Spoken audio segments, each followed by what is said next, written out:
You know what? Eddie Murphy's name was Hakeem, and he had bras wiping and washing the raw penis. Hmm. Who wants a sex Mutombo? You stupid. You stupid.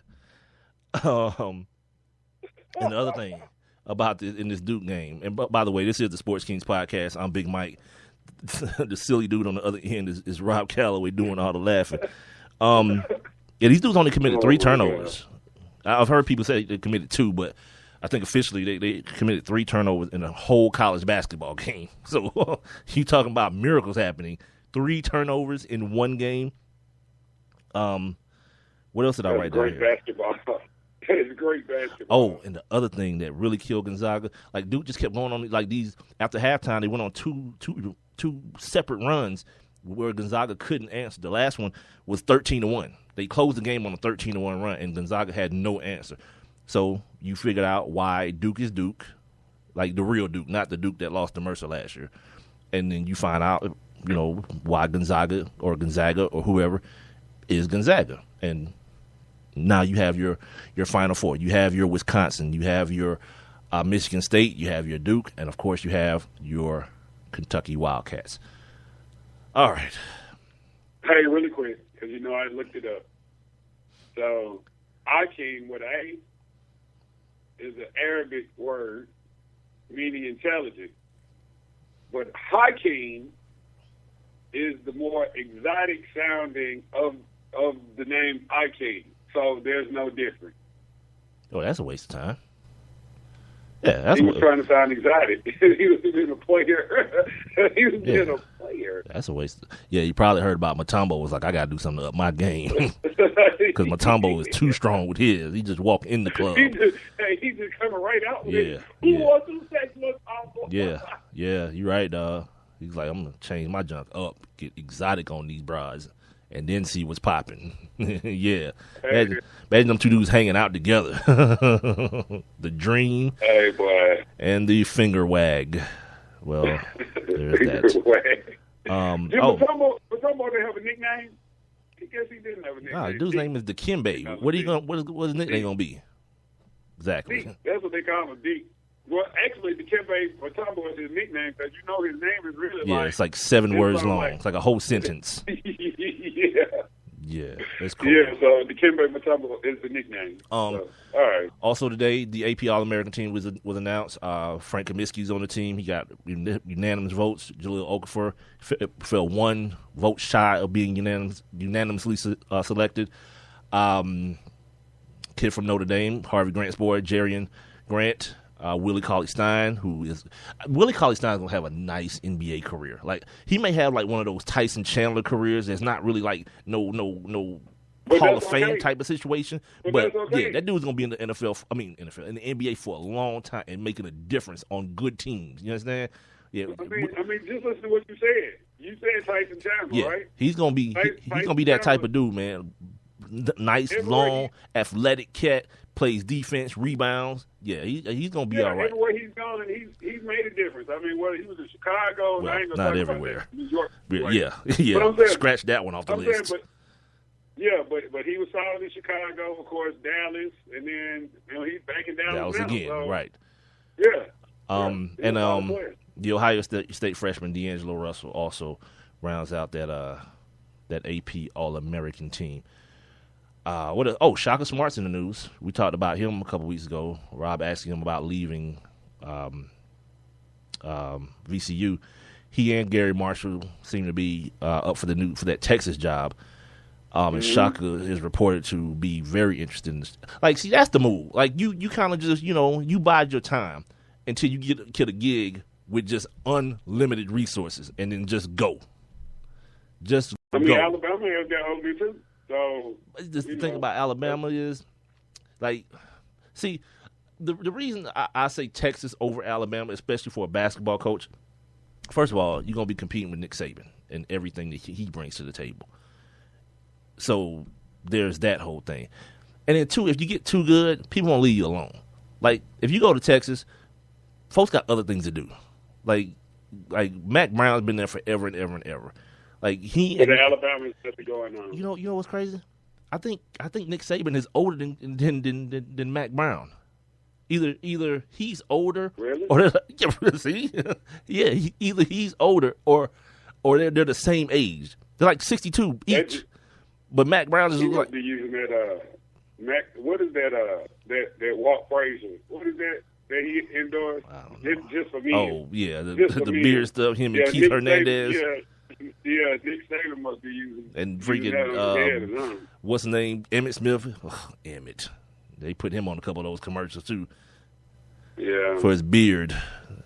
Somebody need to, well, anyway, concussion protocol all day for Emmett. Cause, so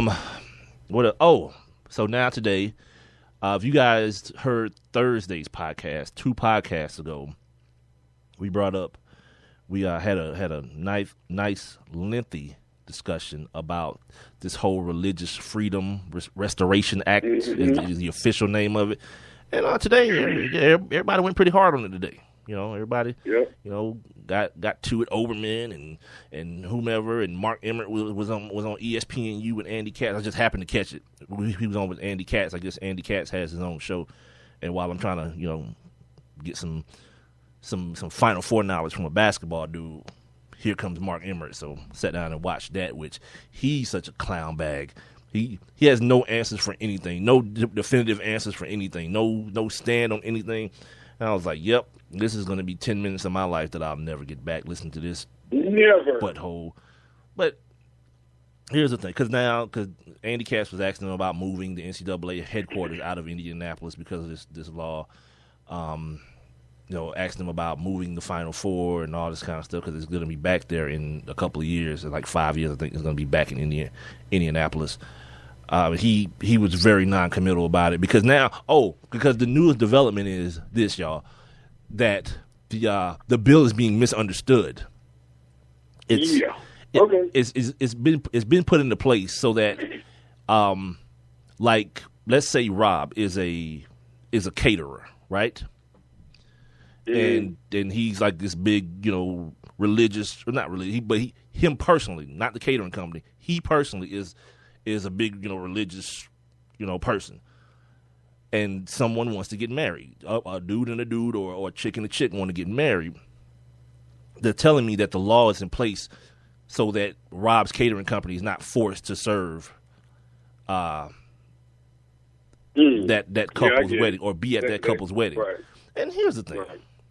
Now, I'm looking at this in 2 different ways. First of all, that's a terrible way to do that. Like, to pass a law, all you're doing is opening, because that won't be the only reason, the only thing it's used for. Let's just keep that straight right away. Because people interpret it the way they want. Right. That's the problem. Secondly, and this is for the gay people out there. Now, I don't know, what is involved in cake making or wedding planning as far as the dynamic goes, where gay or straight people have certain companies. Maybe there are none. Maybe in Indiana, no gay people own cake making companies or cake what they call bakeries. I'm like the dude that's like, yeah, at the plane station. You mean the airport? Yeah, I'm like that dude. But if I was having my wedding catered and someone was that opposed to my lifestyle that they would need to hide behind a law, like, do I really want them at my wedding? Like, do I really want to force them to be at my wedding? And I understand where that could become a problem, because, like, let's say you're somebody with money and you're gay, and you want the best cake maker in Indiana. You want the best cake. And that person just happens to not agree with your lifestyle and uses this law to not serve you.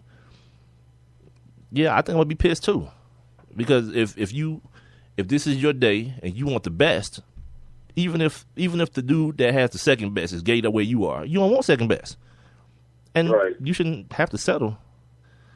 If, like, I don't know, man, this whole attitude of, like, hiding behind your religion. And say, and people like to say, I mean, it's not that we hate them. It's just God hates it. So what am I supposed to do? Get the hell out of here. No, like, be an adult and treat people with respect. That, to me, that's what it boils down to. Like, no one's asking you to indulge in any sort of homosexuality. If you put two dudes on top of a cake or two women on top of a cake. You know what I'm saying? Like, and people like that's that ignorance, man. That's so prevalent in other areas of discrimination. Because people feel like, well, if I do this for you, that must mean I agree with your lifestyle. No, I don't. You don't have to agree with anybody's lifestyle. And I used to always make this example before me and my old lady got married. It's like you'll sit down and have a conversation with me and her, and we not married, and please believe plenty of fornications going on. That's happening. You're such a sinner. Exactly. Mike is such a sinner. But you won't try to pass no law to not serve me. So then if it's all about your religion and it's not about the fact that these people are gay, why you need a law? Right. That's my whole point. You can just decline to do the work. You can just decline to do the work. You don't necessarily need a bill, I don't think. If that's truly what the bill is supposed to keep them from being sued, or not prosecuted, from being sued in court for somebody saying you're refusing me service because I'm gay. Right. Yeah. So it's a lot more layered than initially thought, but inevitably, man, it's just one of those things to me. Respect your fellow man. You know, if you got a problem with somebody being gay, and like that's the thing you hung up on, like you need to be hung up on everything there. You know what I mean? Like if somebody walks into your cake plate, I keep using this cake thing as an example because that's the example I kept hearing all day. It was also on Outside the Lines earlier as well. Well, every time you say that, it just reminds me of Michael Sam and the cake. But go ahead. Oh well. Okay, there's that. I got some developments on that Michael Sam situation too coming up before we get up out of here tonight as well. Mm-hmm. Yeah, I keep using the cake example,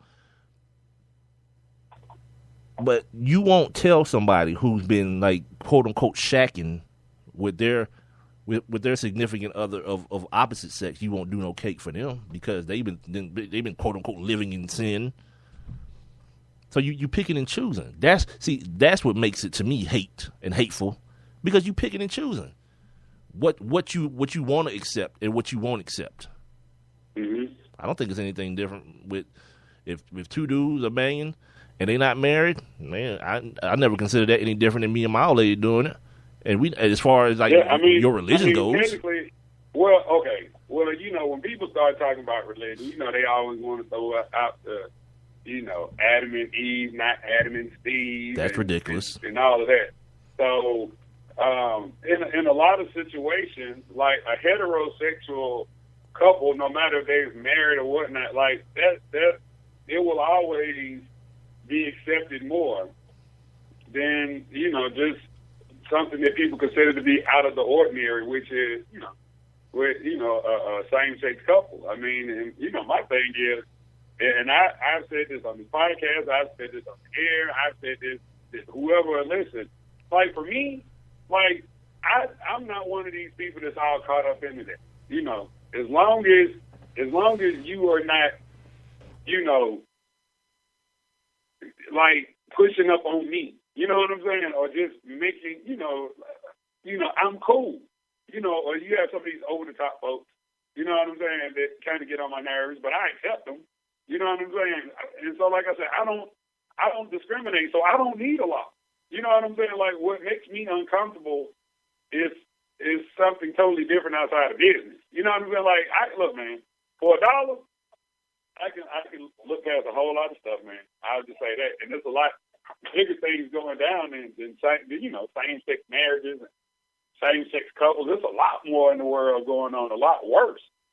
So, because inevitably it'll trickle down to other areas. Because here's the thing: if you're not going, whatever your business is, if you're not going to serve a homosexual couple, you know what else you're not going to do? You're not going to hire a homosexual person, a man or a female. You're not going to do that as well. You know why? Because you're going to hide behind the fact that you disagree with them. Your religion disagrees with their lifestyle.